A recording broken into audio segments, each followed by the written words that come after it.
Shanyavadi Paschatya Desatari Jaya Sri Krishna Chaitanya Prabhu Nityananda Shri Advaita Gadadhar Shivasadi Gaura Bhakta Vrinda Hare Krishna, Krishna Krishna, Hare Hare, Hare Rama, Rama Rama, Hare Hare.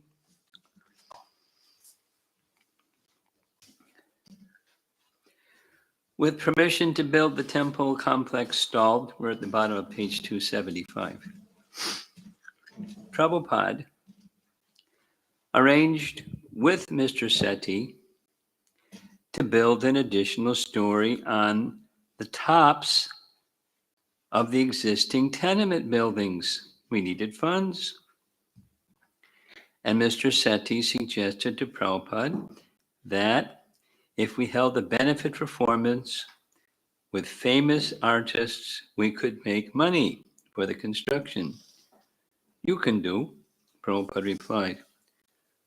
Only, Prabhupada, Mr. Sethi added, we will need some devotees to sell tickets. Our devotees cannot sell tickets, Prabhupada replied. They are meant for selling books.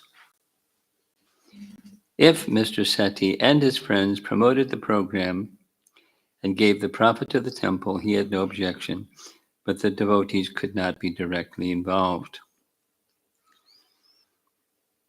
Paragraph.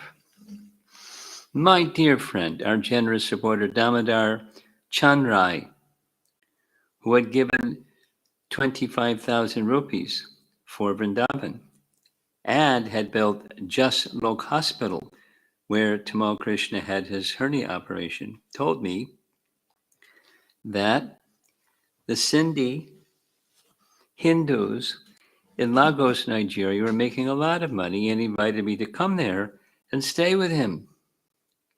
Brahmananda was in Bombay then, and I took him to meet Mr. Chandrai. The plan was that Brahmananda and I would meet in Lagos and preach together, and that some percentage would go to the African mission and some to Hare Krishna land. When I told Prabhupada about this arrangement, he said, why should a percentage go to Africa? I could see how serious Prabhupada was to get funds for Juhu, how important Juhu was to him. I considered whether there was any need for Brahmananda to meet me in Lagos. Instead, I arranged for Bugarbha and his wife Ananda, who was a Sindhi, to come from France and join me in Lagos, and together we would all proceed to Bombay. Prabhupada flew to London on May 17, and I left for Lagos 2 days later, entrusting more responsibility to the Indian devotees, Yasamati London treasurer, Chaitya Guru temple commander, and Manasvi property manager. Sridhar Swami was the main collector and leader of the preachers, as well as a sannyasi and the most senior devotee. It was the first time I was leaving Bombay by my own choice. Though I had been encouraged and sanctioned by Srila Prabhupada, I felt hopeful about going to Africa and preaching and raising funds, but I also felt a little concerned about Bombay, especially since Tamal Krishna had also recently left. But Prabhupada had worked hard to strengthen the management and felt confident that somehow or other things would carry on. He suggested in my absence the other leaders should meet from time to time to discuss and solve the problems, and they agreed and met at least once a week.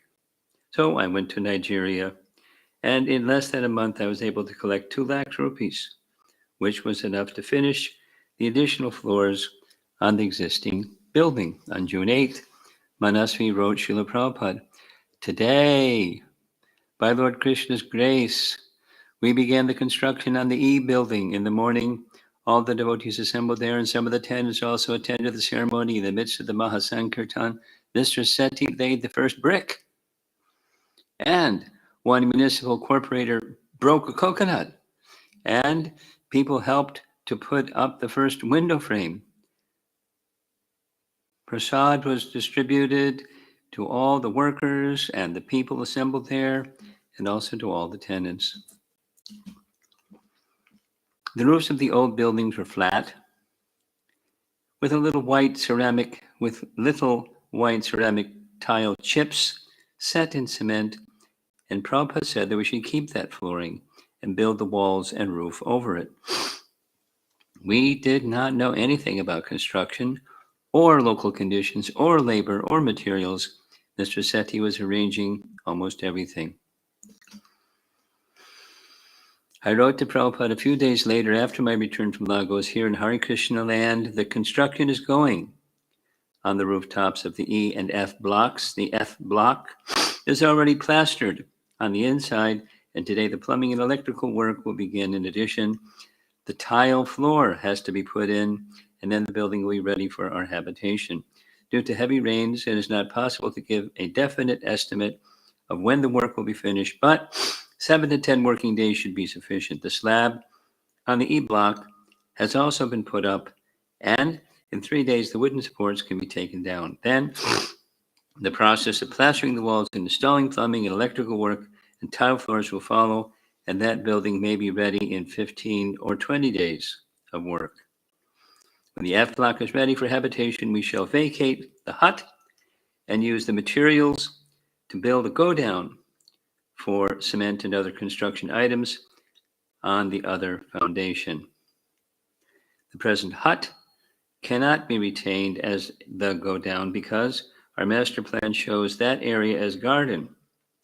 And in order for the master plan to be passed, we must demolish the hut. As soon as the hut is demolished, the master plan will be approved.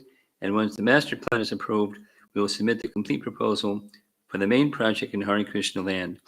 Mr. Sethi is practically handling the construction himself and is very anxious to demolish the hut so that the main plans can be passed and we can begin construction on the temple after monsoons.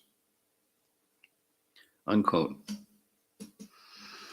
The additional floor on the E building was to become the Brahmachari ashram. The additional floor on the F building was to become Srila Prabhupada's area with his personal quarters in one apartment and his staff quarters in the other. In the next month, the Brahmachari shifted to one of the new apartments, and the hut was nearly demolished. Quote, we have received an allotment of 30 tons of cement from South India, I wrote Prabhupada, and as soon as the cement is received by us, we can begin construction on the third rooftop, unquote. The plan was that when the second rooftop apartment was ready, the brahmachari should move from the first rooftop to that one, and the grahastas would move into the first. On August 16th, Prabhupada wrote me, I was very glad to learn that you had nice Janmashtami celebration and that even our Mr. Sethi was dancing during the kirtan. Actually, it is due only to him that the plans for the residence quarters were approved by the municipality. Break.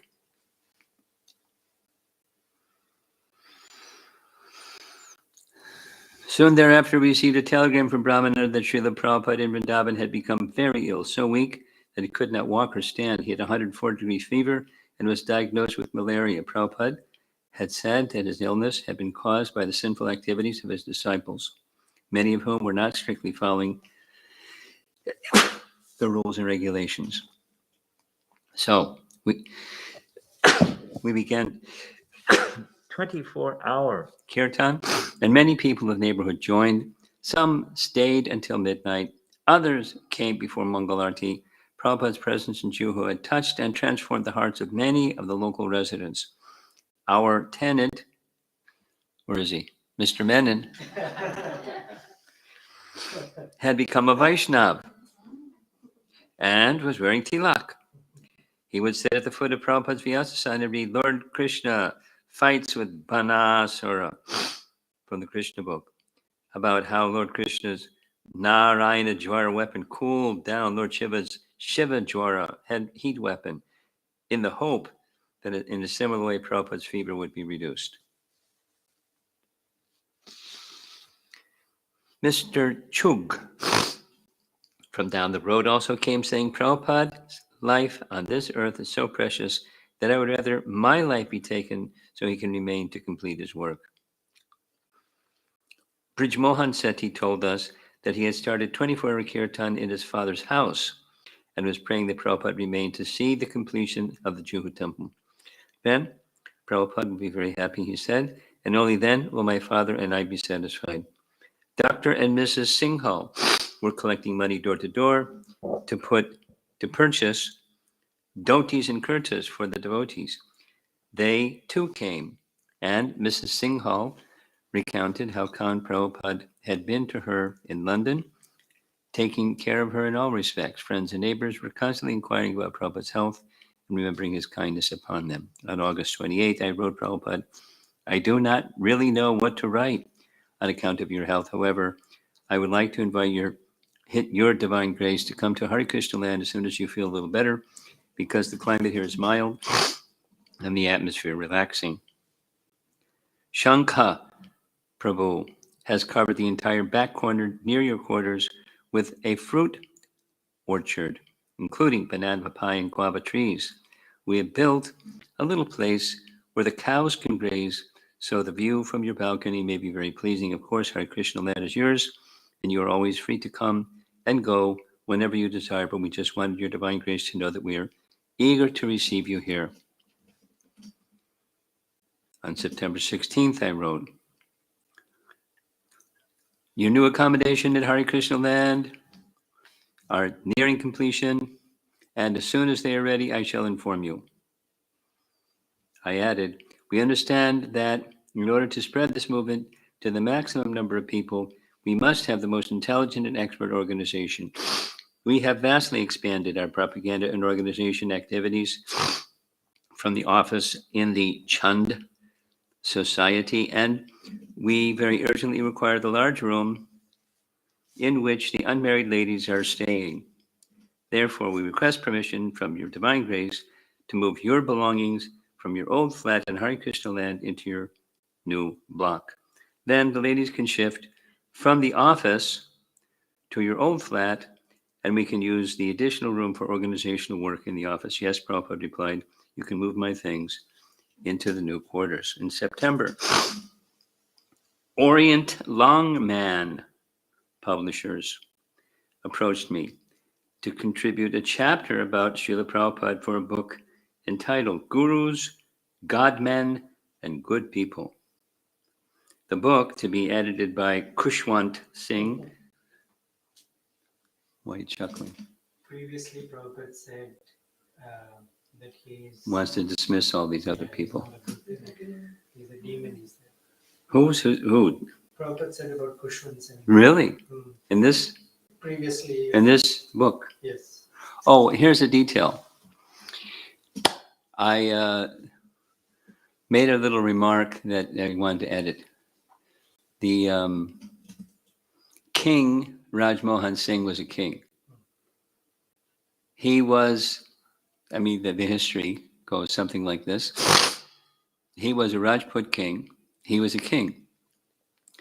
And the Rajput kings during his time were not cooperating with one another. They were at odds with each other.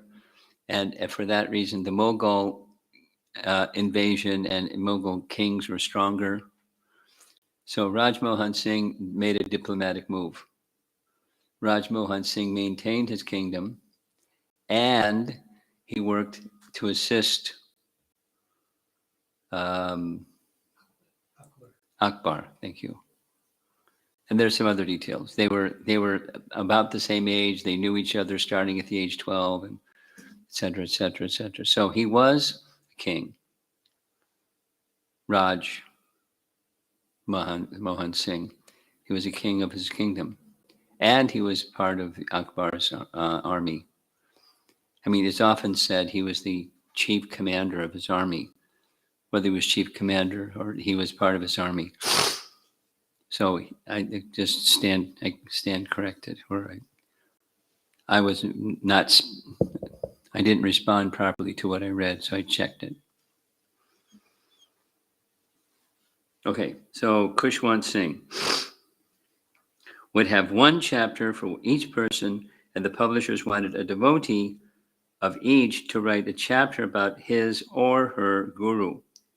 I first sent my preliminary draft to Prabhupada, then wrote, if your divine grace has any suggestions or changes you would want to make in the chapter, or any particular message you would like included, you can inform me and I will do the needful. Brahmananda replied on his behalf.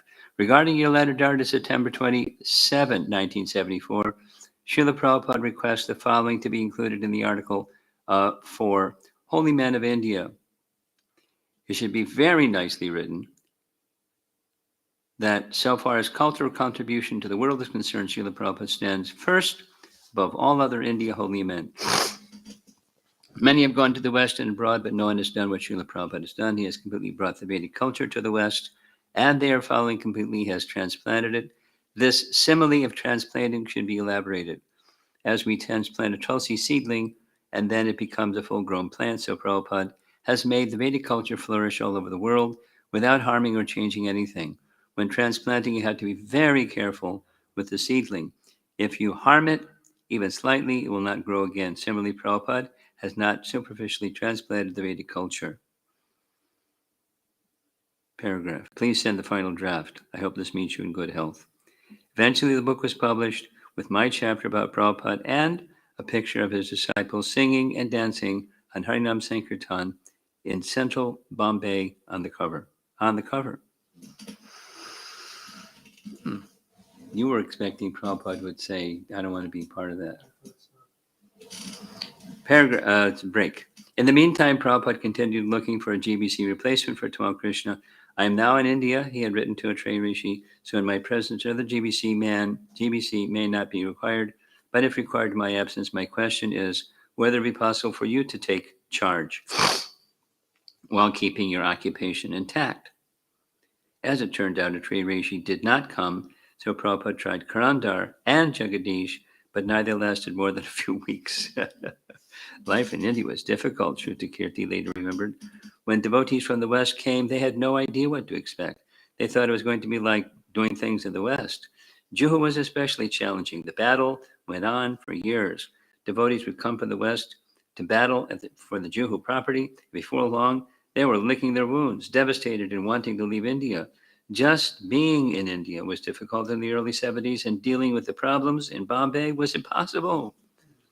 Prabhupada decided to try Bhagavan, who was the GBC for France. I understand that you'll be coming in about a week's time. Brahmananda wrote him. Srila Prabhupada confirmed my suggestion that you go straight to Bombay in this connection. Srila Prabhupada said the following. So far as I have studied, there is a clique of some enemies to acquire the land and spoil the whole scheme, so we have to save ourselves. Even if there is no sanction to build further buildings, we should maintain what we have got. We should not let anyone infringe on our rights. The book distribution program must be thoroughly organized. On October 22, Prabhupada wrote the letter we were waiting for, informing us that he would be returning to Juhu. Regarding the construction, you should immediately begin work on all 4 of the remaining flats. The work must begin whether you have got sufficient cement or bricks or not. If you have to lay only 1 brick, then do that. I may be coming there next week, so you can prepare for that. The following day, I replied, here in Bombay, we have so many different departments of activities that it's necessary to depute various devotees to different departments. Mr. Sethi has been in charge of the construction department, but as president, I have been meeting with him every day for 15 minutes to 1 hour to check step by step the progress in all of our construction activities. Mr. Sethi is personally seeing, along with Mr. Sharma, to the passing of the plans to getting the no objection certificate from the police. In addition, Mr. Sethi is engaging labor contractors and material suppliers from among friends of his who regularly work with him on his projects. We have compared the prices and quality of the goods and services Mr. Sethi is arranging from his friends with the qualities and prices of goods and services available through other life members on or in the market. We have found that in almost every case, Mr. Sethi's quality is the best and his price is the lowest, even after purchasing materials or taking labor. When the particular contractor or supplier comes for his bills, we take the bills to Mr. Sethi and in his presence reduce the bill even further, and then only do we pay. The final result is that we are getting very good results for very little money. Mr. Sethi's devotion to your divine grace and attachment to his service seems to be growing rather than diminishing. Within a family, there may be differences of opinions, but the bond of affection between the family members prevails similarly. In one or two occasions, Mr. Sethi may have been disappointed with the confusion in our office, but his devotion to his work has not at all diminished. You may know that when Manasvi Prabhu left for Los Angeles, he did not properly hand over his portfolio. In addition, when he was in Bombay, he was not very willing to let other managers know exactly what he was doing. Therefore, after he left, there was a period of confusion. Now, however, we have taken steps to organize all the files and pending matters in a very tight way so that there is no misplacing of papers or losing track of pending matters. Mr. Sethi also appreciates the problems posed by Manasvi's departure, and he is also pleased to see that we have taken steps to rectify the situation. The ladies who are staying in one of the office rooms have shifted to your old apartment, and by adding an additional one room to the office, the organization has become even better. Regarding the new accommodations, they're very nice. When Gargamuni Swami and Jayatirtha Prabhu visited, we were in the process of building an additional staircase from the third floor up to the terrace. As such, workers were breaking down many of the walls, and naturally, dirt was spread to the ashram. However, certain devotees are assigned to clean the ashram every day, and the floors and bathrooms are all washed and mopped at least once a day. We have recently taken delivery of 5 big cupboards for accommodating the devotees' personal belongings, and bedding.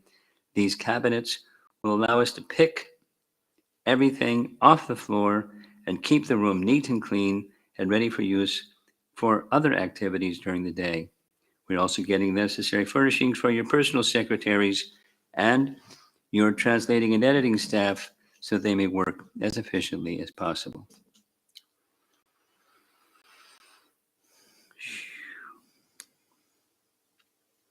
Prabhupada had left Vrindavan for Delhi, Calcutta, and Mayapur on September 22 and returned to Bombay on October 31.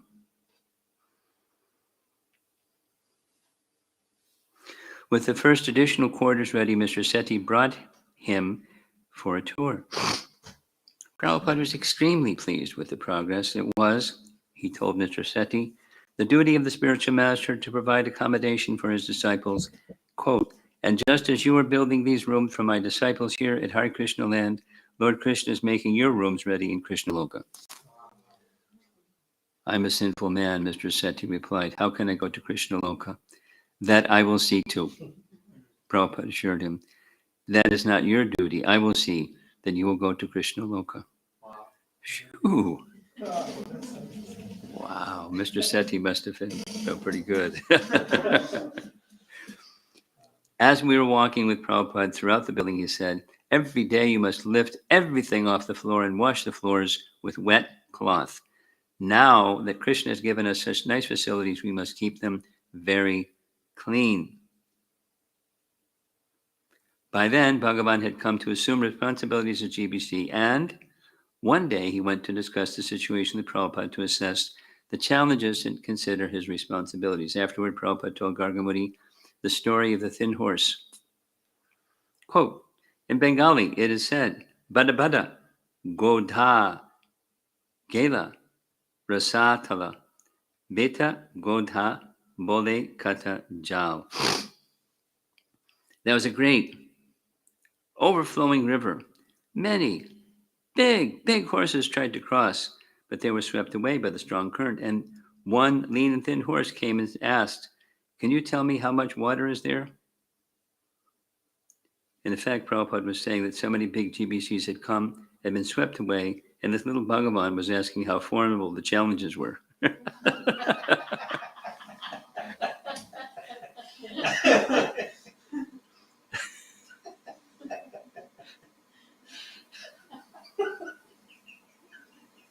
It's amazing that Giriraj could understand what Prabhupada's little stories meant, because most people wouldn't have a clue. I guess he got used to it. In his talk with Gargamuni, Prabhupada discussed the frailties of all his leaders in Bombay, including me. He said that I was like a traveler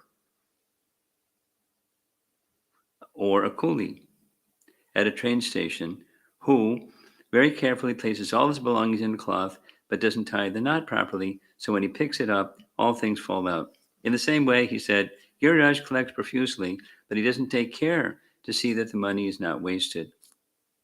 And then he continued, Hare Krishna, Krishna Krishna, Hare Hare, perfectly imitating my loud, distinctive way of chanting.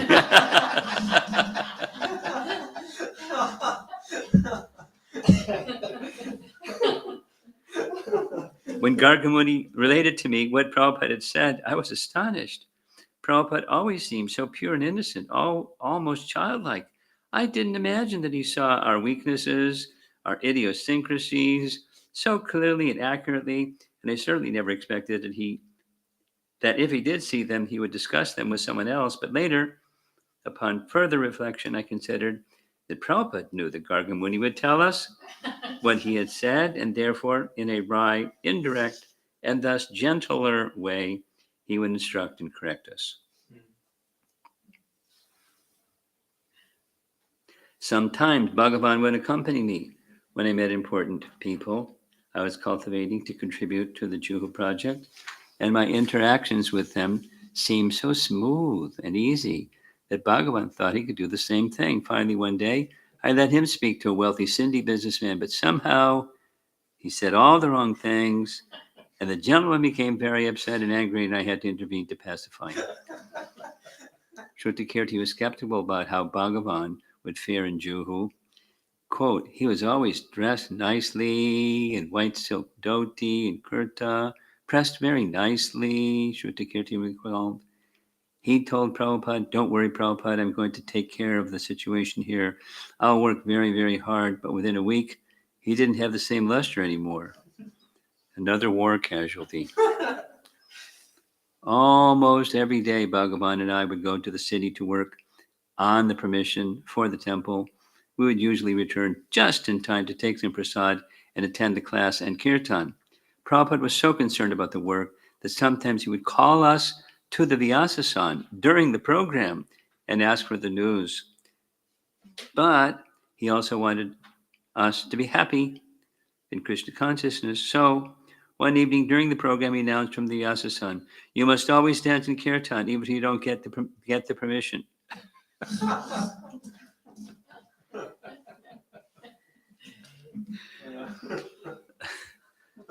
The new accommodations were complete, but Prabhupada was determined not to leave Bombay until we got the NOC from the police and permission to build the temple. The fourth, final volume of the third canto of Srimad Bhagavatam had just been published, and Prabhupada spoke on it every night, eventually determining that the talks should be compiled into a book, which was published as Teachings of Lord Kapila, son of Devahuti.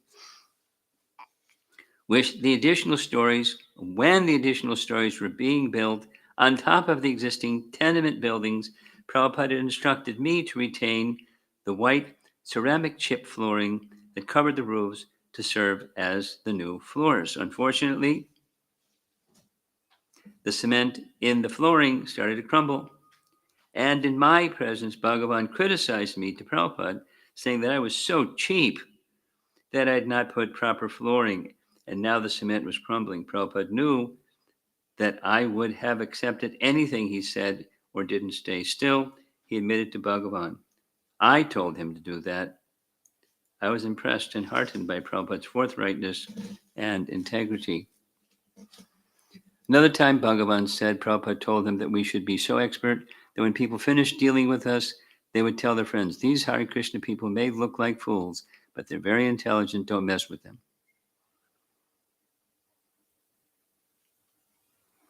There was a, quote, scarcity in India during that period and many droughts. And Prabhupada often spoke on Bhagavad Gita 3:14, Anad Bhavanti Bhutani Parjanyad Anasambhava. What Krishna says is practical, he argued in one talk. Anad bhavanti bhutani parjanyad anasambhava. But how we shall get anna, food grains? There's no rain. You see, nowadays there's no rain. Why? Because we don't know how to get rain. Krishna says parjanyad anasambhava. There will be food grains when there is sufficient rain. And how there will be rain? Yagyad bhavati parjanya.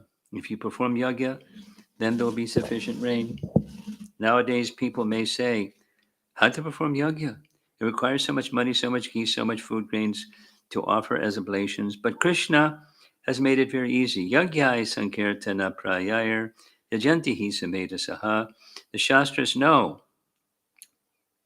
that in the Kali Yuga it will be very difficult to perform the ritualistic yagya ceremony because people will be poor, poverty stricken. Where will they get ghee and where will they get grains? No. This is the yagya. Kalo nasyeva nasyeva gatiranyata. Harir nama eva kevalam. Chant Hare Krishna mantra. This is yagya. Prabhupada also emphasized our prasad distribution program. Every Sunday, we would feed people at the temple. But because of the so-called scarcity, the government had passed a law that a person or organization could not serve grains to more than 20 people at a time. The intent was to restrict the lavish functions of the rich so that the few wealthy people would not be able to spend huge amounts on grand feasts and celebrations where the poor people were suffering from want of grains.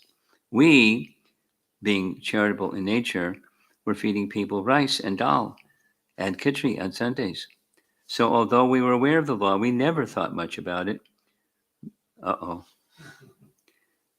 What's this? How do you pronounce? Matre? Matre? Yes. However, arranged for the police to come one evening during our Sunday prasad distribution to arrest us on the grounds that we had violated the limits. Bhagavat Das was in charge of the distribution. Bhagavan and I were also present, but we all decided that it would be more threatening to our work if Bhagavan or I was arrested. The police were demanding someone, so Bhagavata said he was in charge of the program, and they arrested him and took him away, and though we were able to get him out on bail within a day or two. On his morning walk the day after Bhagavata's arrest, Prabhupada was considering how Matre, Yes. just one man, could do so much damage. It might have been coming from the communists, he suggested, because Prime Minister Indira Gandhi or the Indian government was close in touch with the Russian government, and we were presenting the only combination that could defeat communism, spiritual enlightenment, and Krishna Prasad. It was possible the Russian leaders may have mentioned something to Mrs. Gandhi about the threat from ISKCON. Break. While we were trying to deal with the police commissioner, some friends suggested that we approach the additional police commissioner, Mr. Jog, who was supposed to be more friendly and accessible. Mr. Valia and Mr. Bakshi said that they knew the additional commissioner and that he would help us. As a rule, whatever new information we got, we would present to Prabhupada, and he would weigh it all and then guide the strategy. He agreed that we should meet Mr. Jog and appeal to him to help us. Then came the question who should go. Prabhupada said that Bhagavan and I should go. I suggested adding Lokanath since he was a Maharashtrian and most of the officers were Maharashtrian with a strong ethnic identity. At first, Prabhupada said that there was not that 3 was not a good number, that it should be either 2 or 4. But when we couldn't think of a 4th person who could actually help our presentation, he agreed to the 3 of us. So we went and met Mr. Jog, and he was very friendly, but evasive. He didn't commit to anything. Early morning in the temple, Prabhupada would speak on Srimad Bhagavatam 3:25. That's Kapila's teaching. In one talk, he spoke about our situation in relation to a verse describing the qualities and behavior of the sadhu, Titikshava Karika Surada Sarvadehinam, etc. Although Prabhupada himself perfectly exemplified the verse, he related it to the devotees in Juhu. Here, all the boys and girls, the devotees, they are concerned with Radha Krishna, that's all. Their whole business day and night is Radha Krishna from early morning, 3 o'clock, to night, 10 o'clock. Their only business is Radha Krishna, that's all. Therefore, they are sadhu. And so many people are criticizing. We are not getting the sanction to build because we have so many enemies. They say we are creating a nuisance. We are chanting the Hare Krishna mantra, and that is a nuisance. This complaint is going to the police. So that is very difficult. Filled with emotion, Prabhupada exclaimed. Therefore, sadhu is advised to tikshava, tolerate all this nonsense. What can be done? We have no other alternative but to tolerate. Nobody's coming to help us. Our business is so thankless because we're trying to create one temple. So many enemies are giving hindrance. You cannot do it. Therefore, to tikshava. You have to remain a sadhu. You cannot become a sadhu. You have to tolerate. What can be done? At the same time, you have to be merciful. You have to know what has happened in this place, Hare Krishna land. So much attack by the police, by the municipality, break the temple. We could have gone concluding, what is the use of taking so much botheration? We have hundreds of temples outside India. If people here are not liking, let us go away. No. Karunika. We have to we have come to distribute Krishna consciousness. We must tolerate and give this message to the people. Karunika, very merciful in spite of all trouble. These American boys and girls have come to help me. Not that they have come because they are hungry. No, my mission is you Americans, you chant Hare Krishna, so the people in India will see, oh, Americans are also chanting. Why not we? But unfortunately, such dull brains, that thought is not coming. But still, we have to do it. We have to tolerate. We have to become karunika, merciful. Why should you want to be merciful? Paradukha duki kripam buddhir yastam aham prapadye. A Vaishnava understands these people are engaged like cats and dogs in sense gratification. They are misguided, and in the next life they'll be punished. Let's do something for them. This is karunika, out of mercy. There's no question of getting something, money. No, we have got sufficient money. But just to become merciful upon these fallen conditioned souls who are suffering on account of becoming animalistic without Krishna consciousness, the preacher, the sadhus, these are sadhus, titikshava, tolerant, never mind. Whatever hindrance and tribulations they are offering to us, never mind, tolerate. And surada. Surada means the heart is so nice. The Vaishnava is always thinking how a man can be saved from the clutches of Maya. He has no other desire. The Vaishnava is so kind that Surada Sarvabdehinam. He is kind not only to human beings, but to all embodied souls, cats, dogs, trees, plants, insects. A Vaishnava will hesitate to kill even a mosquito. Sarvadehinam. Not that I shall take care of my brother only. I'm good, and my brother is good. No. Surada Sarvadehinam. And Ajata Shatrava. When one is living in that way as a sadhu, why will others become his enemy? The sadhu does not create enemies, but people become enemies out of their own character. How can a sadhu create enemies? Krishna says, Sarva Dharman Parityaja Mamekam Sharanam Braja. And we are simply teaching, my dear human being, my dear friend, you become a surrendered soul to Krishna. So what is our fault? We don't create any enemy, but they become enemy. Why shall I create enemy? Suvrada Sarvadehinam, but they become out of their own nature. We are in the society, human society, because we are spreading Krishna consciousness. The envious, who are more dangerous than snakes, are putting so many impediments. But we have to tolerate. We have no alternative. You see? Ajata Shatrava Shanta. Be peaceful. What can be done? Depend on Krishna. These are the ornaments of a sadhu. Titikshava Krunika Surada Sarvadehinam. You must know what is a sadhu. First, a sadhu is a devotee. And if he is a devotee, then all the symptoms are there. Now you find a sadhu and associate with him, then put your then your path of liberation will be open. For us, of course, Prabhupada was the sadhu, and by his words and example, he was encouraging us to try to become sadhus as well.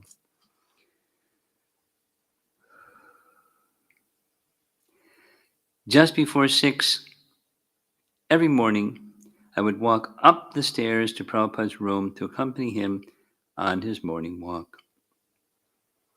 But when another devotee and I went on the day after Rama Ekadasi, we were surprised to find the doors, both to his quarters on one side and to his staff's quarters on the other side, locked. I wasn't sure what to do, but I gently knocked on both doors.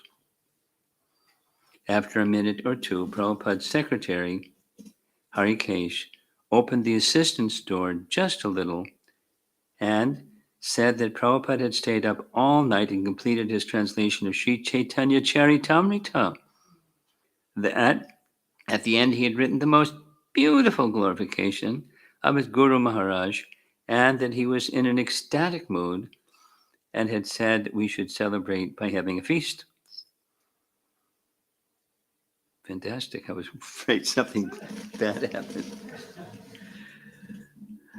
In his concluding words, Prabhupada had written, "Today, Sunday, November 10, 1974, corresponding to the 10th of Kartik, Chaitanya era 488, the 11th day of the dark fortnight, the Rama Ekadasi, we have now finished the English translation of Sri Krishnadas Kaviraj Goswami's Sri Chaitanya Charitamrita in accordance with the authorized order of His Divine Grace, Bhakti Siddhanta Saraswati Thakur Goswami Maharaj, my beloved eternal spiritual master, guide, and friend."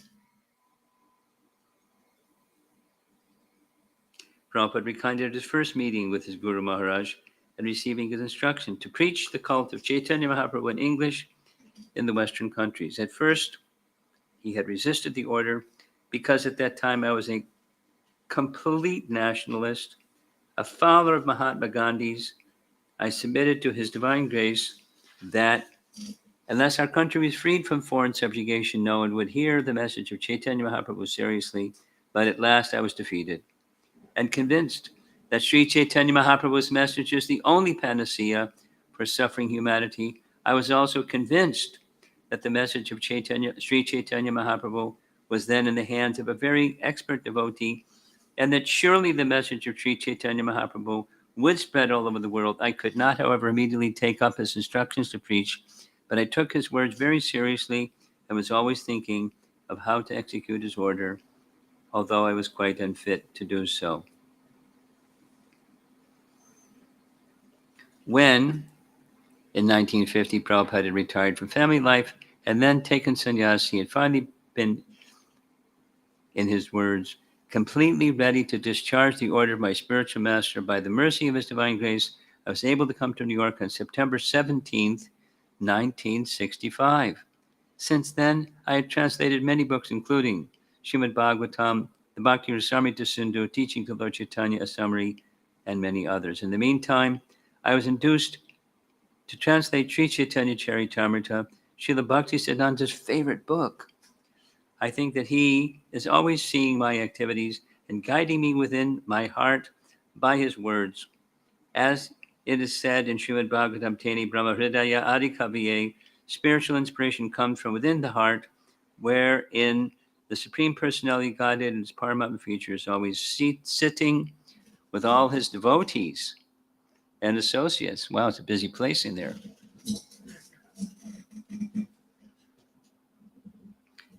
It is my wish that devotees of Lord Chaitanya all over the world enjoy the translation. I am glad to express my gratitude to the learned men in the Western countries who are so pleased with my work that they are ordering in advance all my books that will be published in the future on this occasion. Therefore, I request my disciples who are determined to help me in this work to continue their cooperation fully so that philosophers, scholars, religionists, and people in general all over the world will benefit by reading our transcendental literatures. Vijay. Srila Prabhupada was like a grandfather to the children of Juhu, affectionate and tolerant.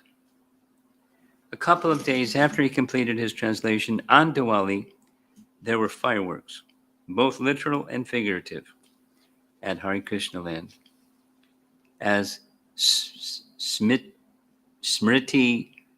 Warrior recalled, on Diwali evening, Mother Kanta was in the woman's ashram above our flat, and we were outside setting off fireworks. It was around 9, and I guess she wanted to rest, but we weren't finished playing, so she started throwing buckets of water down on us. My brothers and I marched up to Srila Prabhupada's room. Chaitya Guru caught us and said, "You can't go in there. He's resting." We must have made a lot of noise because Prabhupada called, "Let them in." My brothers went in and pleaded that we wanted to do fireworks. Prabhupada said, "No, it's too noisy." So my brothers gave up and walked out. But I, the youngest, stood there and said, "But it's Diwali. We've got to break some firecrackers." Then Prabhupada said, "All right, until 10. But after that, no more." So we got permission and broke firecrackers.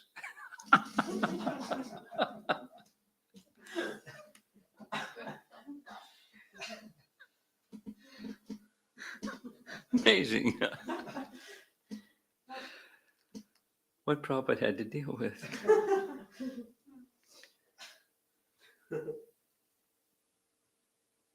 And the next morning, Mother Kanta came with a plate of Mahaprasad and apologized for throwing water on us.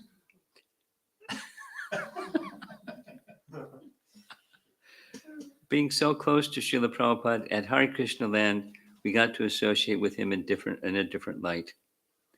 Doesn't say who said that one. Kanta, maybe. Years later, Kanta Dasi remembered, throwing water on the warriors was probably the worst thing I ever did to the neighbors there.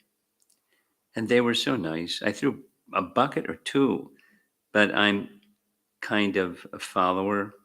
I'm not an instigator. All the women were complaining because we had to get up early and everybody was tired and grouchy. I don't even think I threw the first bucket, but I did throw one or two. I really felt bad about that the next day because I'm all for those kinds of celebrations, especially when you have kids and grandkids. I probably participate in it now, but we were grouchy ladies at that time.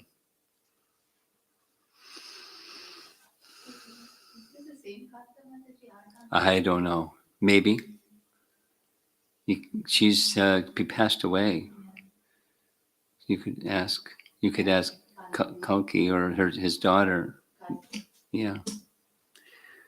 One morning in Bhagavatam class, Prabhupada described the process of attaining love for Krishna, becoming mad for him.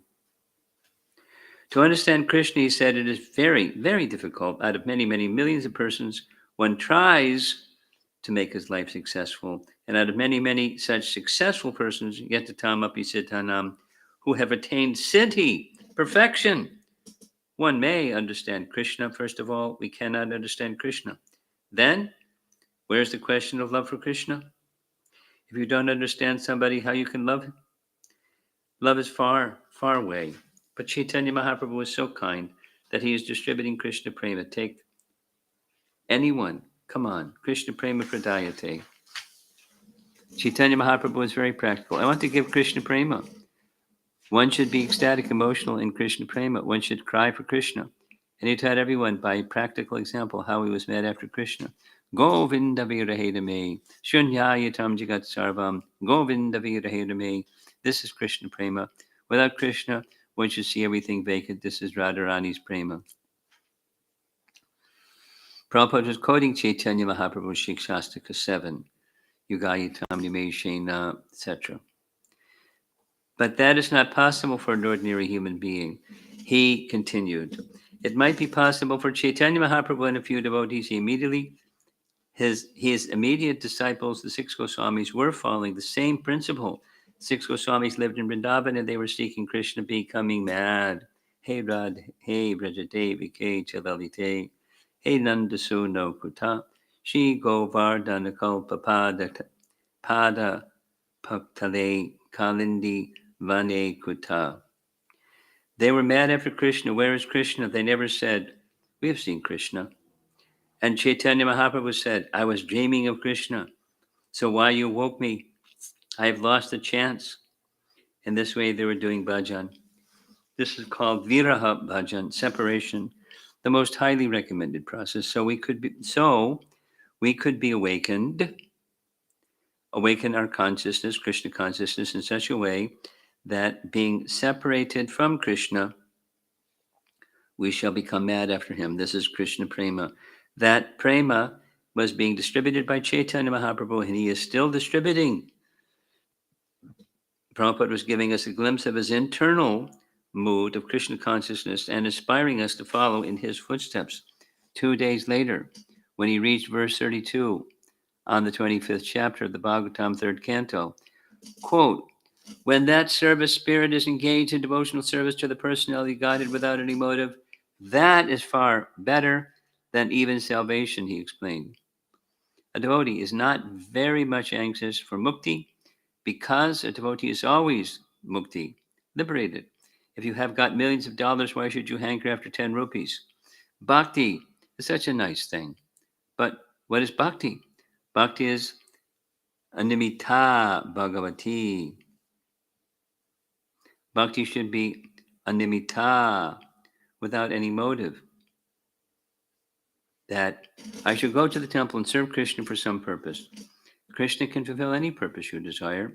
It is not very difficult for him because he is almighty, full with all opulences. So if you want any material happiness from Krishna, it is not very difficult for him. He can give you even mukti. But to ask Krishna for anything other than bhakti is foolishness. My Guru Maharaj used to give this example. If you go to a rich man and he says, now, whatever you like, you can ask from me, and I shall give you. And then if you ask, you give me a pinch of ash. Is that very intelligent? Similarly, there's a story that one old woman in the forest was carrying a big bundle of dry wood. Somehow or other, the bundle fell down. It was very heavy. So the old woman became very much disturbed. Who will help me get this bundle back on my head? She began to call God. God, help me. And God came. What do you want? Kindly help me get this bundle back on my head. Just see. God came to give benediction, and she wanted to put this bundle back on my head. So we are doing the same thing. We go to God and ask him, kindly give me the bundle on my head. May my family become happy. May I have a large amount of money to enjoy material things. We ask that. That is our foolishness. Chaitanya Mahaprabhu teaches us, therefore, that actually if you want something from God, that should be only begging for his service. This Hare Krishna Maha Mantra means addressing God, Krishna, and his energy, Srimati Radharani Hare. Oh, internal potency of Krishna. When you address somebody, you want to ask something. If they respond, yes, why are you calling? Then please engage me in your service. This is the prayer, not give me money or give me a beautiful wife or many followers. These are material hankerings. But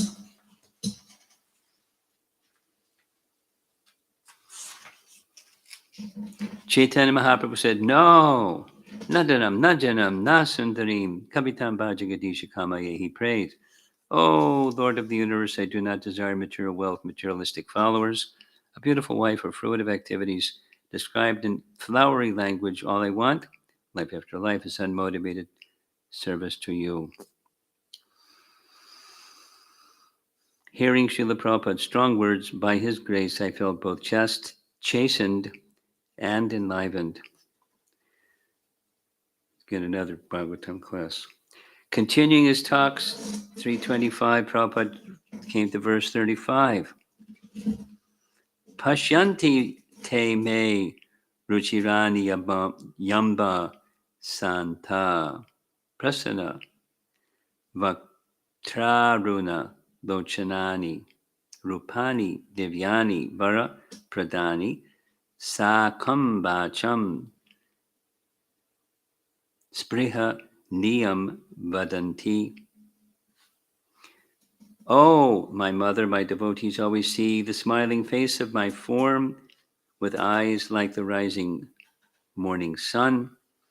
They like to see my various transcendental forms, which are all benevolent, and they also talk favorably with me. He related the verse to our beautiful deities of Sri Sri Radharasa Bihari and the benefit people receive by appreciating them. Quote, here it is said, Pashanti te me ruchirani. Krishna is so beautiful, ruchirani. Ruchira means very attractive. Now, fortunately, people in Bombay say that our deity here is most beautiful. They say that there is no such deity in Bombay city. So this is our duty to dress Krishna in such an attractive way that people at least see that it is very beautiful. Then the person becomes a devotee simply by appreciating. Simply by appreciating, if they say, now the deity worship is very nice, they go a step forward immediately, simply by appreciation. Then other things will come gradually. Therefore, the temple worship should be exactly to the routine, to the instruction of the Shastra and Guru and Acharya, so that the worshiper as well as the visitor, both of them will benefit. They will be gradually seeing the results. Krishna is so kind that he has consented to appear in a way that we can see. At the present moment, we cannot see Krishna as he is spiritually embodied, Satchitananda Vigraha, because we have no eyes to see Satchitananda Vigraha. Here is also Satchitananda Vigraha Archamurti. It is not idol worship. The atheistic class may say so, but it is not so. Those who've got eyes, they can see, just like Chaitanya Mahaprabhu. Chaitanya Mahaprabhu, when he entered the temple of Jagannath, immediately he fainted. Oh, here's my Lord. Here is my Lord. So one has to become Santa. Then one can see. But it is by culture. Premanjana Charita Bhakti Lochanena Santak Sadaiva. When you develop that culture, when you develop that love for Krishna, then you will see immediately and you will faint. Oh, here's my Lord. Okay, now back to the NOC. On December 13, Prabhupada wrote to his friend, Dr. V. Channa Reddy, the governor of Uttar Pradesh, summarizing our difficulties in obtaining the NOC and permission to build, and asking him to approach the governor of Maharashtra and request him to do justice to us.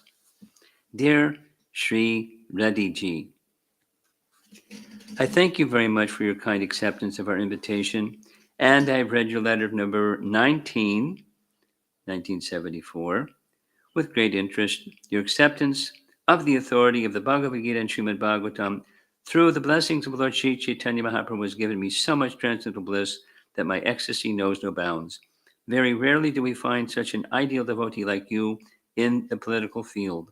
Actually speaking, according to Vedic conception of life, every head of the state should become Rajarshi, which means a king or governor or ruling chief should be ideal as a great saint or rishi. Therefore, formerly saintly kings were many.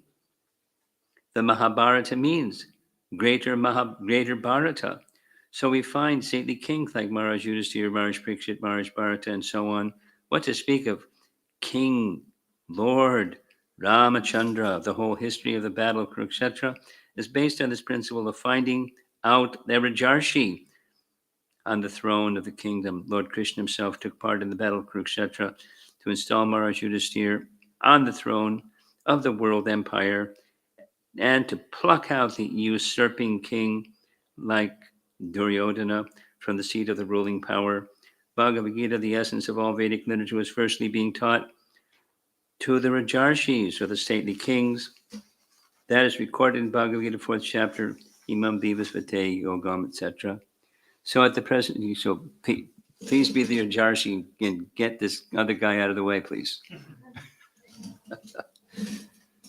So at the present moment, there's great need of Rajarshis on the head of the ruling governments. So I'm glad to see that you're on the throne of Uttar Pradesh as governor, and expect your administration should be as ideal as the former Rajarshis. At least I expect that you should try to give an example of an ideal governor from the holy place of Uttar Pradesh, where is situated such holy places as Ayodhya, Varanasi, Prayag, Mathura, Vrindavan, Haridwar, etc.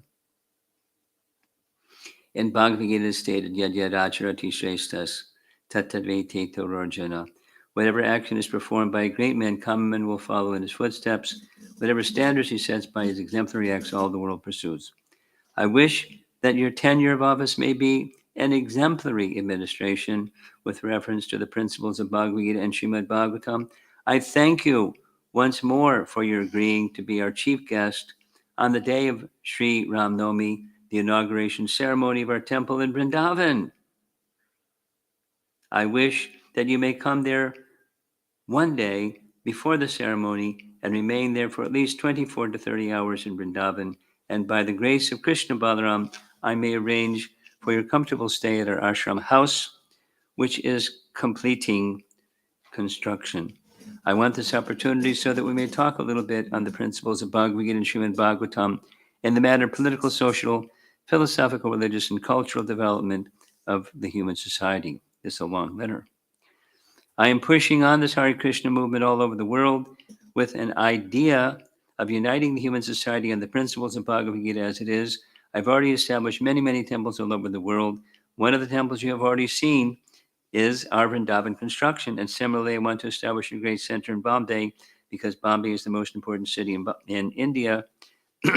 Many foreigners are coming to Bombay to enjoy the Juhu beach atmosphere. And there's already many foreign hotels like Sun and Sand, Horizon, Holiday Inn, and so on. So in order to attract the foreigners, I purchased land in Juhu, 20,000 square yards, just one block from the sea beach, and I'm trying to get sanction for constructing the temple, but it is being hampered by the dilatory method. Dilatory? Look it up in your little handheld. Dilatory method of the municipality and the police commissioner. Just after purchasing the land, we submitted our plans to the municipality, and the municipality wanted the police commissioner's sanction, and thus we submitted our application to the police commissioner on November 15th, and we received the reply as follows. Dear sir, you're a nuisance. Yours faithfully. As advised in this letter, our engineer and architects applied for the final sanction by the police commissioner. We received the surprising letter as follows. Let's see. You just get a no objection certificate. We're regretting because traffic congestion and likely to be a nuisance.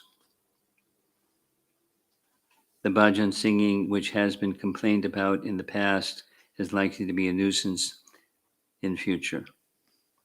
The matter is since then suspended, and later on we proved there is no nuisance, neither is there any difficulty to the traffic. It was properly inquired by the traffic police, and we gave over land for extending the road, and the municipality has accepted the proposal in their letter as follows. Sir, you are requested to advise your client to hand over the setback land as the work of widening the road is taken in hand by this office. You are requested to remove the fencing, etc., and to re-erect beyond setback land. That's the engineer for the city. So, in this way, the matter has been prolonged since November 1973, and no final decision has been made by the municipality or by the police commissioner.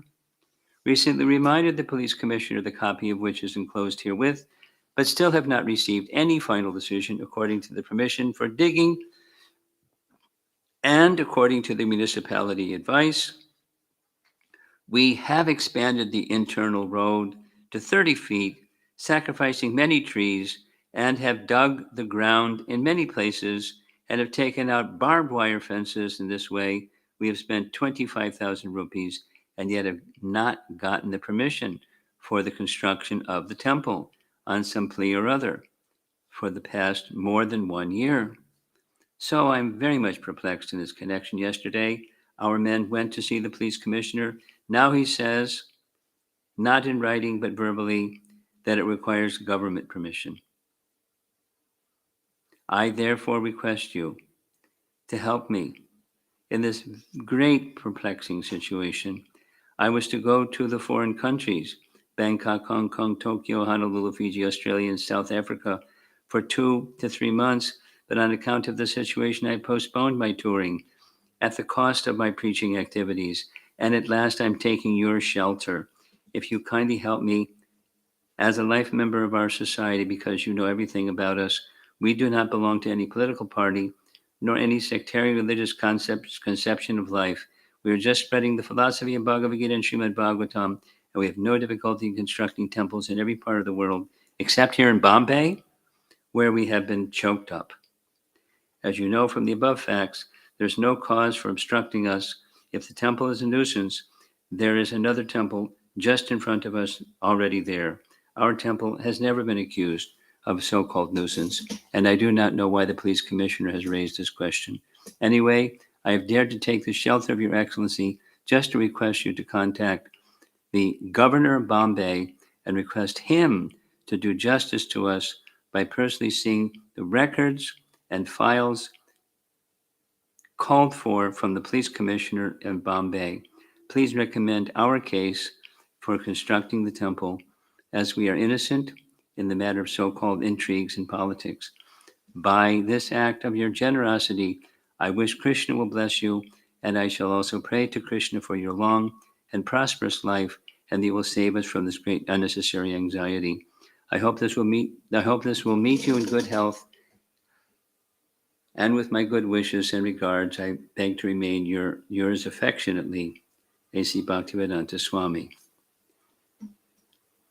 So what's the word we were looking up? Dilatory, slow to act. Slow to act. Okay. It's certainly been slow to act. Okay. To be continued tomorrow. Almost page 300. Look at that.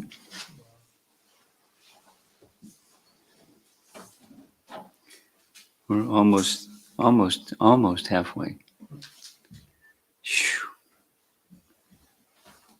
Okay. Prabhupada.